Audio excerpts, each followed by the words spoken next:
Maka Sayyidina Ghazali berkata, ya kalimullah, ya Sayyidina Musa, engkau ketika ditanya oleh Allah Ta'ala, wa ma tilka biyaminika ya Musa, apa yang engkau pegang dengan tangan kananmu wahai Musa? Engkau jawab apa?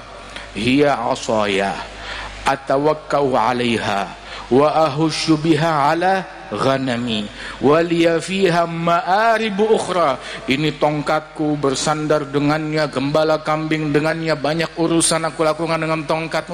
Allah tidak tanya itu. Allah tanya, apa di tangan kananmu? Jawab tongkat, selesai. Kenapa kamu jawab panjang lebar? Wa hakadha ya kalim, ketika seseorang berbicara dengan yang dia cintai, suka berlama-lama di dalam berbicara. Begitu. Nabi Musa bilang, "Na'am, sah." Al-ilm rahimun baina ahlih. Ilmu itu adalah hubungan, seperti hubungan keluarga, kekerabatan di antara para ulama. Walaupun enggak saling kenal atau mungkin enggak pernah berjumpa, akan tetapi yang menghubungkan mereka satu sama lain adalah ilmu tersebut. Sebagaimana para nabi-nabi yang terdahulu, kadzar rusulu bani allati tariquhum wahidatun fi dzati. Begitu juga para rasul yang dikenal banu allati, yang mana mereka itu walaupun lahir dari rahim yang berbeda-beda, akan tetapi sumber mereka adalah satu. Dan ketahuilah bahwasanya mereka para ulama dari umatnya Nabi besar Muhammad sallallahu alaihi wasallam yang dahulu dipuji oleh Rasulullah sallallahu alaihi wasallam, bahwasanya ulama ummati ka anbiya'i bani Israil. Ulama umatku mereka bagaikan para nabi-nabi dari kalangan Bani Israel, memiliki fungsi untuk tajdid, memperbaharui, menguatkan daripada ajaran nabi-nabi mereka tersebut. Disebutkan bahwasanya Abul Hasan Asy-Syadzili di dalam ru'yah beliau, dalam mimpi beliau, sebagaimana diisyaratkan oleh Imamul Haddad di dalam Ainiyah, wa Sayyidi Ahmad bin Zain al-Habsyi di dalam Syarah Ainiyah. Begitu juga disebutkan oleh para ulama tentang mimpinya Abul Hasan Asy-Syadzili. Beliau bermimpi tatkala di Masjidil Haram, beliau tertidur kemudian bermimpi, dan mimpi tersebut siapa yang bisa mengingkari mimpi orang lain? Mimpi silahkan, orang mau bermimpi ya haknya dia bermimpi, apalagi mimpinya kaum salihin yang merupakan juz'u min 46 juz'an minan nubuwah, yang merupakan bagian daripada 46 bagian kenabian. Di dalam mimpi Abul Hasan Asy-Syadzili, beliau bermimpi seolah-olah beliau ada di Masjidil Aqsa, dan di Masjidil Aqsa berkumpul para nabi-nabi termasuk Nabi Muhammad SAW. Dan di situ terjadi dialog antara Nabi Musa, Nabi Isa bersama Nabi Muhammad SAW. Mereka bertanya, Nabi Musa dan Nabi Isa kepada Nabi Muhammad, ya Rasulullah, innaka qulta fi haditsik, engkau pernah berkata di dalam ucapanmu, ulama ummati ka anbiya Bani Israel, ulama umatku bagaikan nabi-nabi dari kalangan Bani Israel. Nah sekarang kita ini adalah rasulnya Nabi Bani Israel, Nabi Musa dan Nabi Isa. Kita punya kaitan. Engkau mengatakan ulama umatmu bagaikan nabi-nabi Bani Israel. Coba tunjukkan kepada saya, siapa gerangan ulama tersebut yang engkau bilang seperti nabi-nabi dari kalangan Bani Israel. Maka Nabi Muhammad mengatakan, betul, ada orangnya. Kemudian Nabi mengatakan, aina Abu Hamid Al-Ghazali, di mana Abu Hamid Al-Ghazali? Datang Abu Hamid Al-Ghazali menyalami Rasulullah, kemudian berkata, ini dia orangnya, kata Nabi Muhammad. Maka Sayyidina Musa bertanya dalam mimpinya Syadzili ini, masmuk ya imam, siapa gerangan namamu wahai imam?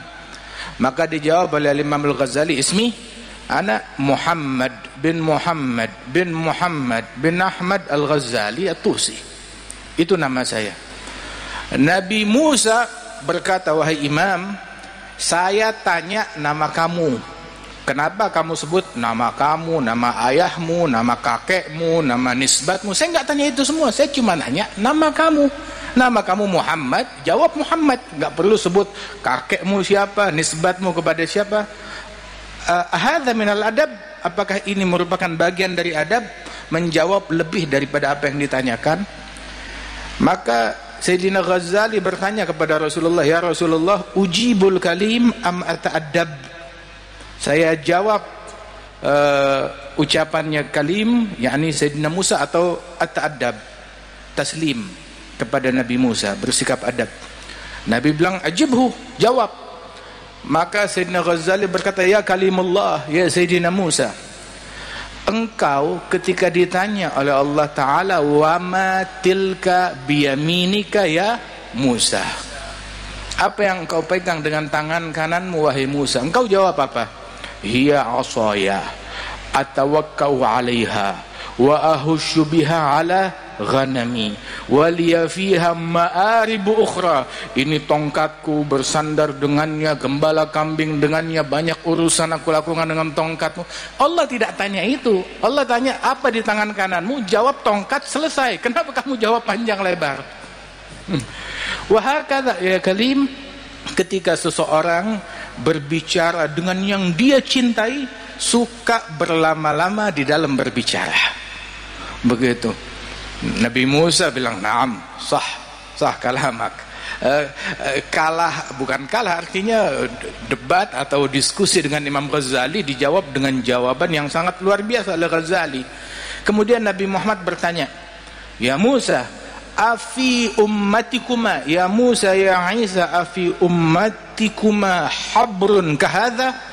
Apakah ada di kalangan umatmu berdua ulama sekali berimam Ghazali?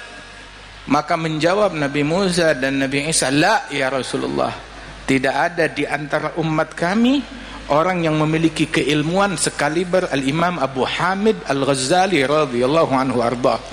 Hingga Al-Imam Abu Hamid Al-Ghazali ini beliau disebut bahwasanya kalau masyayikhuna dulu, guru-guru kita bilang, kalau kamu mau membedakan antara ulama dunia dengan ulama akhirat, simpel.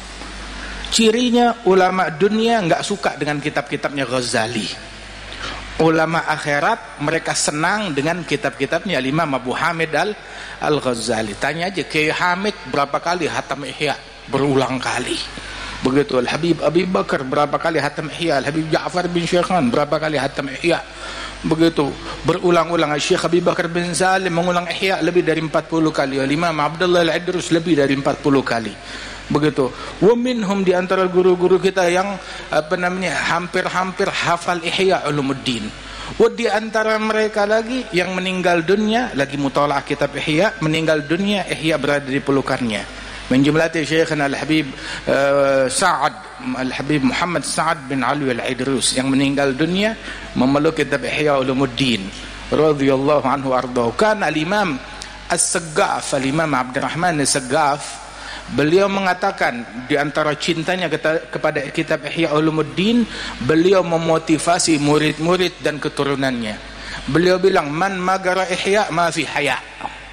Yang enggak mengkaji kitab Ihya Ulumuddin enggak punya rasa malu, enggak mengenal al-haya yang merupakan bagian daripada iman. Wa man magara muhadzab ma'araf qawaid al-madhhab. Man magara tanbih falaysa binabi. Man maluh wirid fahuwa girid. Man magara al-adhkar falaysa bidzakar, katanya beliau. Barang siapa yang tidak baca kitab Ihya tidak kenal al-haya, enggak kenal malu. Yang enggak membaca muhadzab tidak tahu pondasi-pondasi madhab.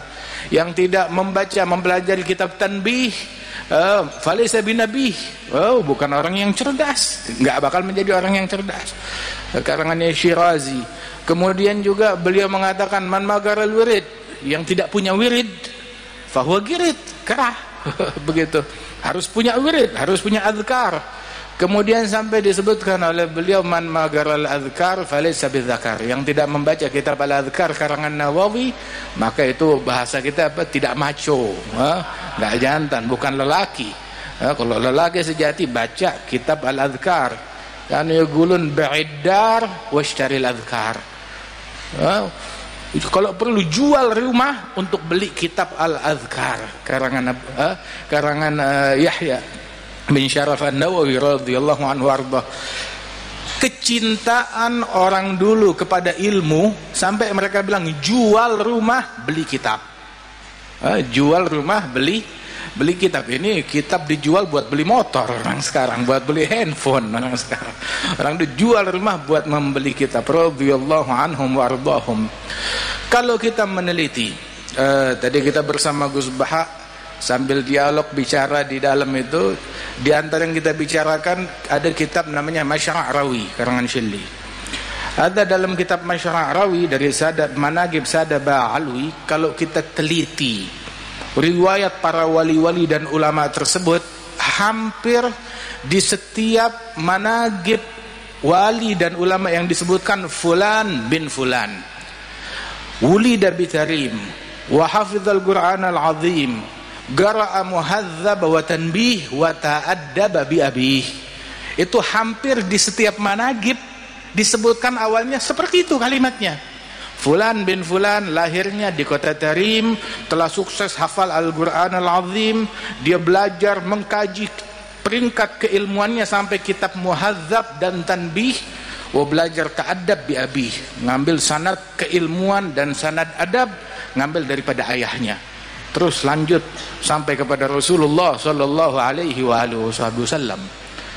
Dan alhamdulillah kita ahli sunnah wal jamaah dimuliakan dengan warisan yang agung, warisan keilmuan dan sanad yang nyambung terus, sanadnya yang jelas.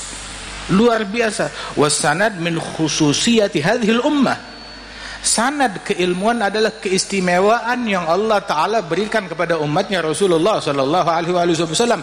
Laula sanad la qala man sya' bima sya'. Kalau bukan keberadaan sanad, orang bakal ngomong seenak perutnya, semaunya. Inna hadzal ilma din falyanzur ahadukum amman ya'khudhu dinah. Ilmu ini sama, lihat-lihat dari mana kita ambil sumber.